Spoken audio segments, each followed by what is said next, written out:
Hi everyone, welcome to our last video for chapter 11. So in this one we're going to be going through the human fossil record, what evidence we have to support the evolution of humans, and also a little bit about how humans have migrated over time as well.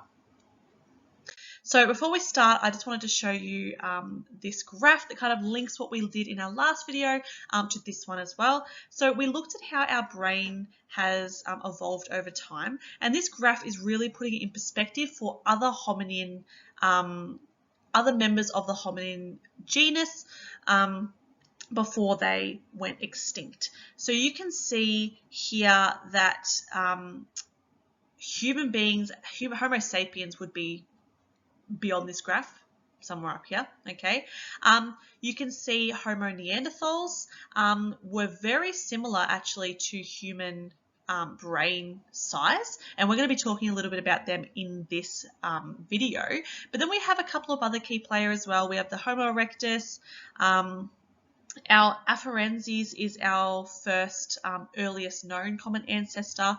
So it's really cool to look at the differences in brain size over time, and then obviously look at how we were the only ones that survived whatever selection pressures were out there at the time. So cool to look at graphs like this.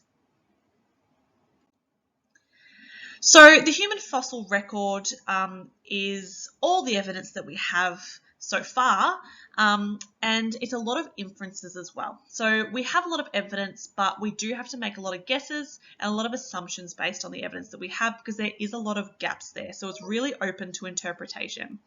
There's new evidence coming in all the time. So this is absolutely not a complete fossil record by any means. So the longer that we study these sorts of things, the more we're going to know about previously known species, human evolution, things like that. But one really cool thing that we have figured out using the human fossil record, or one hypothesis we have, is that humans actually interbred with Neanderthals 50,000 years ago. So remember that Neanderthals are one of the now extinct members of the hominin family that we're the only living member of.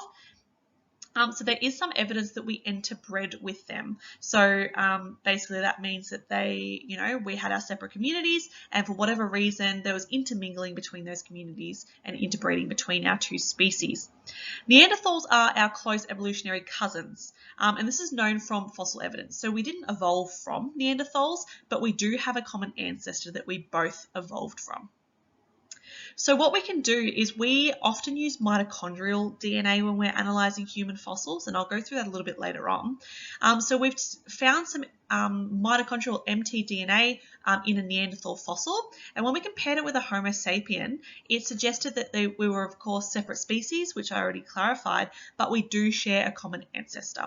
So we can actually analyse DNA from a fossil from thousands and thousands of years ago to figure out where our common ancestors are.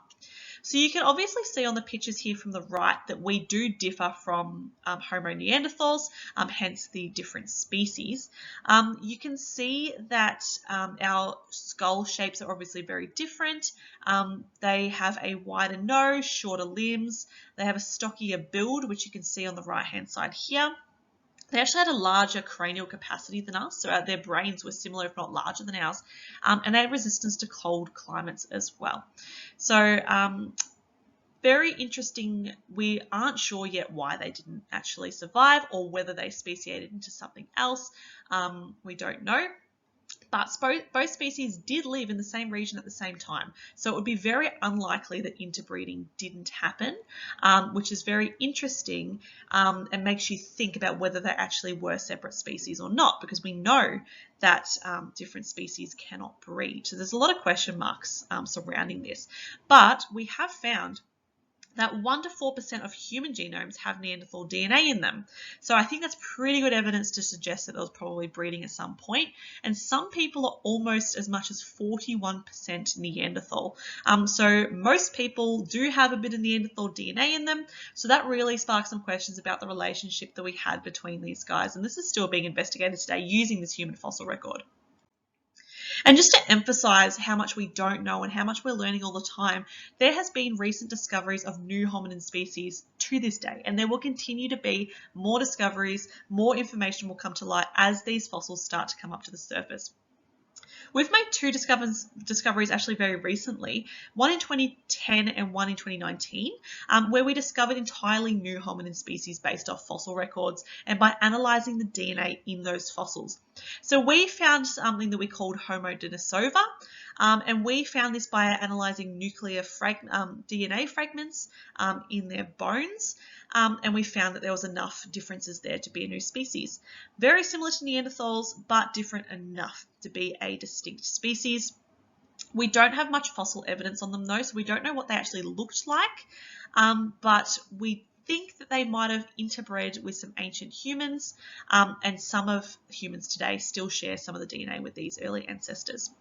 We also have Homo lunazenis, which we found really recently in 2019, and we found a really long foot bone in a cave, and after we did some more investigation we found bones, teeth, fingers, etc. So we found a lot of structural features of this new species. So these things are being found out every day. So the human fossil record, probably between now and when you do your exam, probably has more evidence involved in it. So that's just really emphasizing the fact that this evolutionary map that we're trying to make is growing every single day. So 11D is the last topic for Year 12 biology, and it's what we're going to analyse some of the evidence that we have gathered to explain the migration of modern human populations, including Aboriginal and Torres Strait Islander populations as well. So according to the fossil record, because we know that humans are all over the globe now, right? But it didn't start this way. So according to the fossil record, early hominins evolved in Africa about 4 million years ago, and then they speciated from there. So it wasn't until about 2 million years later that any hominid species migrated out of Africa into Europe and Asia and things like that. So we think that human evolution happened in Africa and it continued to progress there, and these migrations didn't happen until a lot later. So about 2 million years after this evolution, Homo sapiens became the last remaining lineage from this family. So there's still question marks around what happened to all of the other lineages in the family, but also how did this extraordinary expansion occur? How did humans get to every single point of the globe except Antarctica? And there's two hypotheses that we're going to go through that have a look at that. So the out of Africa hypothesis is the one that I just talked about, which is the most commonly accepted hypothesis. So this hypothesizes that humans, Homo sapiens, evolved in Africa, and then they, departed from Africa and traveled to Europe, Asia, etc. So they stayed in Africa for a long time before they actually emigrated out to other places, and they began to slowly replace Homo erectus and Homo neanderthals in Europe and Asia. So we're not exactly sure what happened there, but it kind of looks like that Homo sapiens were the more evolved species, and they might have out-survived Homo neanderthalis and Homo erectus, or they might have even fought for resources, different selection pressures, things like that, that eventually led to the extinction of those species. So the evidence that we have for this is pretty strong. So again, we've used mitochondrial DNA to assess fossils and things like that, and all of this kind of points to modern humans having a common ancestor that lived in Africa. The reason that we use mitochondrial DNA instead of just normal DNA, there's a few reasons why we use it for humans specifically. One of the reasons is that it's highly resistant to degradation, so that means that it's a lot more conserved in fossils. So normal nuclear DNA is a lot more likely to degrade over time, whereas mitochondrial DNA is a lot more likely to be in the final fossil product.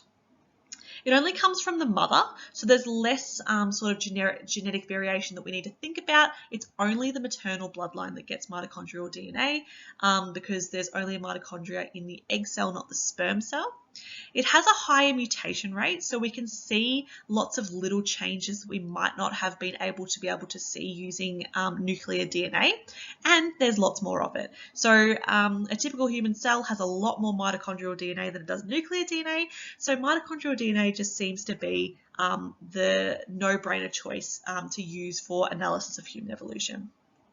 Some other bits of evidence include that modern day humans show very little genetic diversity, but the greatest diversity is in African populations. So this suggests that they're probably the oldest population if they have the most genetic diversity, because they've had more time to accumulate those changes. Fossils were found along the coastline of Africa, which suggests migration from there. And there's artifacts that have been found in Europe and Asia, like stone tools and paintings, which indicate cultural revolution. So it looks like that most of the structural evolution happened in Africa, and those later evolutionary milestones like cultural evolution, creating tools, happened a little bit later on after we migrated out. There's also another hypothesis called the multi-regional hypothesis. This one is a little bit less likely, but still, worthy of a mention. And it suggests that the evolution of humans from Homo erectus to Homo sapien was an ongoing process across all regions of the world. So they are suggesting that human evolution kind of happened everywhere all at once. So they think that gene flow between populations is the main argument for our eventual convergence. So they think that different species of human like Homo sapien, Homo neanderthal were popping up in different regions, and then gene flow and interbreeding eventually converged us into one species. So the other species didn't actually die out, but we all just kind of fused together. But some argue that the fossil record demonstrates morphological clades, which means that fossils found in specific areas have features specific to people in those regions. So this is a bit of evidence that supports this. Fossils in different areas of the world have different structural or morphological aspects to them. So for instance, a human fossil found in Asia looks a little bit different to a human fossil found in Africa. So they use this as evidence to suggest that we might have evolved in both of those places separately and then converged at the end. However, other than that, there's not actually that much evidence to support this. There's a lot more evidence for the out of Africa hypothesis. So now we're going to zoom into at home with Aboriginal and Torres Strait Islander migration. So a second wave of migration is believed to have led to the emergence of Indigenous populations about 60,000 years ago.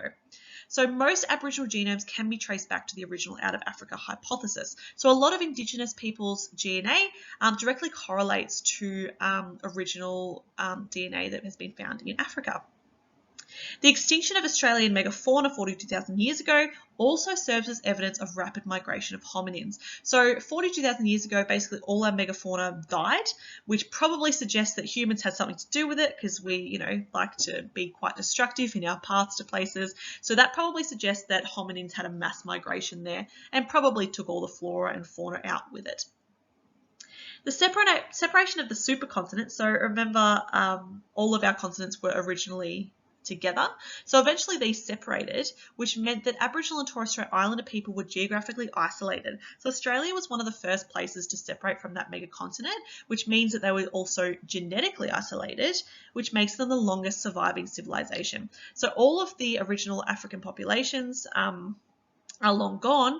So the Indigenous and Aboriginal people of Australia are actually the longest surviving civilization because they were the first ones to be isolated and therefore the first ones to kind of have their own culture, speciate, and have their own specific characteristics that remained relatively unchanged for the majority of human evolution. And we're going to finish off here by just acknowledging the connection to country for Aboriginal and Torres Strait Islanders due to their connection to the land being the oldest civilization. They have a really special relationship with their ancestral lands. It's really important to note this when we're talking about human evolution and things like that. A lot of Indigenous and Aboriginal and Torres Strait Islander peoples have a very different